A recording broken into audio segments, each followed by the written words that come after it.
Hello movie lovers, welcome back to sin explorers. ఎన్ని రోజుల నుంచి వెయిట్ చేస్తున్నాం ఈ సినిమా కోసం. ఇప్పుడు రిలీజ్ అయింది. ఇంకా సినిమా ఎలా ఉందో చెప్పుకునే ముందు సినిమాని ఎందుకు చూడాలి అండ్ ఎక్స్పెక్టేషన్ ఏంటో ఇప్పుడు మాట్లాడుకుందాం. ముందుగా triple Prabhas, Prashanth Neel and Prithviraj Sukumaran. Prabhas recent movies పక్కన పెడితే ప్రభాస్ని ఒక పర్ఫెక్ట్ మాస్ మూవీలో చూసి ఇన్ని రోజులైందో. ఆకలి మీద ఉన్న ఫ్యాన్స్కి మంచి మాస్ ఫీస్ట్గా ప్రభాస్, ప్రశాంత్ నీల్ కాంబో పడింది.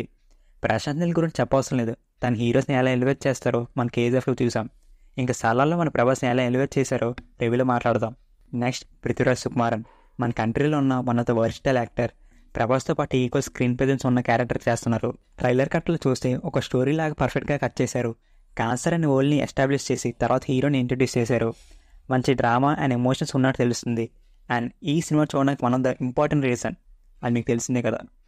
പ്രഭാസ് അങ്കിളും യാഷ് അങ്കിളും പൃഥ്വിരാജ് അങ്കിളും അഭിനയിക്കുന്ന സലാർ എന്ന് പറഞ്ഞ മൂവിയിലെ 3 లాంగ్వేజెస్ పాడా సాధించు. ఈ కేజీఎఫ్ లింక్ ఉందా లేదని తెలుసుకోవడం కోసం అండ్ సినిమా ఎలా ఉందో మొత్తం తెలుసుకోవడం కోసం ఈ రివ్యూ అయితే చూసేయండి. అండ్ ప్లాట్ విషయానికి వస్తే ట్రైలర్లోనే మొత్తం క్లియర్ కట్గా చూపించారు స్టోరీ ఏంటో. సో మళ్ళీ చెప్పి స్పాయిలర్ చేయడం లేదు. ఫస్ట్ హాఫ్ విషయానికి వస్తే చైల్డ్ పోర్షన్తో అలా స్టార్ట్ అయ్యి దేవ వరదరాజ్ మన ఫ్రెండ్షిప్ని బాగా చూపించారు. ప్రశాంత్ నీల్ డ్రామాని స్లోగా బిల్డ్ చేశారు. స్టోరీ యాజ్ యూజువల్గా తెలిసిన విధంగా అవుతున్న క్యారెక్టర్స్ అండ్ బ్యాక్ స్టోరీస్ని ఏదో మిస్టరీ ఉన్నట్టు ప్రొసీడింగ్స్ అలా వెళ్తుంటాయి. ప్రశాంత్ నీల్ ఫస్ట్ హాఫ్లో డ్రామా అండ్ యాక్షన్ సీక్వెన్స్ని బాగా బ్యాలెన్స్ చేశారు. ఇది ఫ్యాన్స్కి అయితే బాగా ఎక్కేస్తుంది. కోల్మెన్ ఫైట్ సీన్ ఉంటుంది, ఇది బెస్ట్ అని చెప్పొచ్చు. స్లో మోషన్స్ అయితే ఎక్కువ పెట్టేశారు. ఇంకా ఇంటర్వల్ బ్యాంక్ అయితే సాలిడ్గా పడుతుంది, ఒక హై అయితే ఇస్తుంది. కాన్సర్ వరల్డ్లోకి వెళ్ళడానికి సిద్ధమవుతాం. ఇంకా సెకండ్ హాఫ్ విషయానికి వస్తే కాన్సర్ వరల్డ్ అనేది 10 times బిగ్గర్ దాన్ కేజీఎఫ్ అని చెప్పొచ్చు. ఆ క్యారెక్టర్స్ కానీ ఆ వరల్డ్ బిల్డింగ్ కానీ ప్రశాంత్ నీల్ పర్ఫెక్ట్గా సెట్ చేశారు. ఈ కాన్సర్ పార్ట్ అయితే ఫాస్ట్ కట్స్లో వెళ్ళిపోతుంది. ఆ కాన్సర్ వరల్డ్కి కనెక్ట్ అవుతే సెకండ్ హాఫ్ అలా వెళ్ళిపోతుంది. కానీ కనెక్ట్ అవ్వకపోతే కొంచెం డ్రాగ్ చేసిన ఫీల్ అయితే వస్తుంది.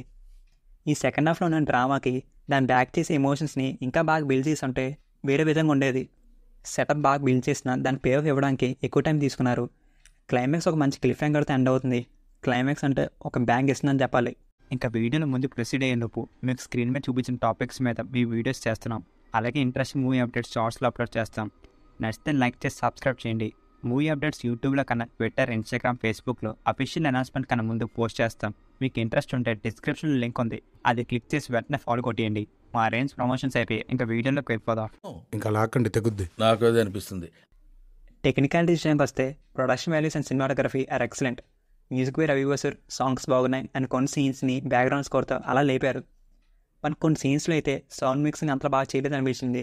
అండ్ కొన్ని సీన్స్లో అయితే లౌడ్ మ్యూజిక్ పెట్టేశారు. ఎడిటింగ్స్ ఓకే, స్టాండ్స్ బై మరియు స్టాండర్డ్గా నిలిచాయి. And writer and director Prashanth Neel తన డైరెక్షన్ స్కిల్స్ ఏంటో మళ్ళీ ప్రూవ్ చేసుకున్నారు. కాంప్లెక్స్ స్టోరీకి మంచి స్క్రీన్ ప్లే రాసుకున్నారు. కానీ నరేషన్ అండ్ డ్రామా నుంచి వచ్చే ఎమోషన్స్ని బాగా బిల్డ్ చేసుకుంటే ఈ సినిమా ఒక రేంజ్లో ఉండేది. అదే ఇక్కడ ఒక మైనస్ అయింది అనిపించింది. ఛత్రపతి మించి తర్వాత ఆ రేంజ్లో మాస్ అవతారంలో ప్రభాస్ని అయితే ప్రజెంట్ చేశారు. పర్ఫార్మెన్సెస్ విషయానికి వస్తే ప్రభాస్ లాంటి కట్అవుట్కి సరిపోయే పీక్ ఎలివేషన్స్ చాలా రోజులతో పడ్డాయి. ప్రభాస్ దేవ క్యారెక్టర్ని ఓన్ చేసుకుని బాగా పర్ఫామ్ చేశారు. పృథ్వీరాజ్ సుకుమార్, వరదరాజ్ మన్నార్ క్యారెక్టర్లు సెటిల్గా యాక్ట్ చేశారు. Shruti Haasan limited screen time ఉన్న మంచి ఇంపార్టెంట్ రోల్ అయితే దొరికింది. తను కూడా బాగా పర్ఫామ్ చేసింది. ఇంకా ఈశ్వర్యరావు మదర్ క్యారెక్టర్లు కనిపించారు. ఎమోషన్స్ని తన కళ్ళల్లో బాగా చూపించారు. జగపతి బాబు, శ్రీయారెడ్డి, బాబీ సింహ, తీను ఆనంద్, రామచంద్రరాజు, మహేష్ గౌపి ఇంకా రిమైనింగ్ యాక్టర్స్ కూడా వాళ్ళ క్యారెక్టర్స్ తగినట్టు బాగా చేశారు. ఇంకా జగపతి బాబు రోల్ అయితే పార్ట్ 1 కన్నా పార్ట్ 2 ఎక్కువ ఉంటుంది. ఇంకా పాజిటివ్స్, నెగిటివ్స్. పాజిటివ్స్ చూస్తే Prabhas high octane action scenes, elevations, interval climax, కాన్సర్ world building, production values. Negatives చూస్తే సౌండ్ మిక్సింగ్, ఎమోషనల్ కనెక్ట్ ఉన్నా అందులో కనెక్ట్ అవ్వకపోవడం, narration in second half, slow motion scenes. ఓవరాల్గా సినిమా ఎలా ఉందంటే ఉగ్రం చూసిన వాళ్ళకి ఎప్పటికీ అర్థమైపోద్ది.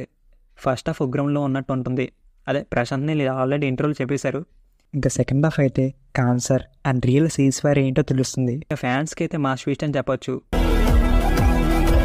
మరీ ఎక్కువ ఎక్స్పెక్టేషన్తో కాకుండా తక్కువ ఎక్స్పెక్టేషన్తో వెళ్ళండి, అప్పుడు ఎంజాయ్ చేస్తారు.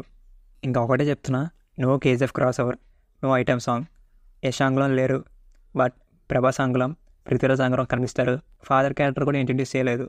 అదే ఫాదర్ క్యారెక్టర్ అంటే అప్పట్లో మీసంతో లుక్ వచ్చింది కదా, ఆ క్యారెక్టర్ లుక్ అయితే ఇంట్రడ్యూస్ చేయలేదు. అన్నీ పార్ట్ 2లోనే అంట. మేము ఈ సినిమాకి 80% గ్రీన్ అండ్ 20% రెడ్ ఇస్తున్నాం. మీరు ఈ సినిమా చూసినట్టయితే మీ రేటింగ్ ఏంటో మా కామెంట్ సెక్షన్లో కమెంట్ చేయండి. డీటెయిల్గా ఈ మూవీ గురించి నెక్స్ట్ వీక్ అయితే ఒక మీటింగ్ వేసుకుందాం. అంతవరకు టాటా.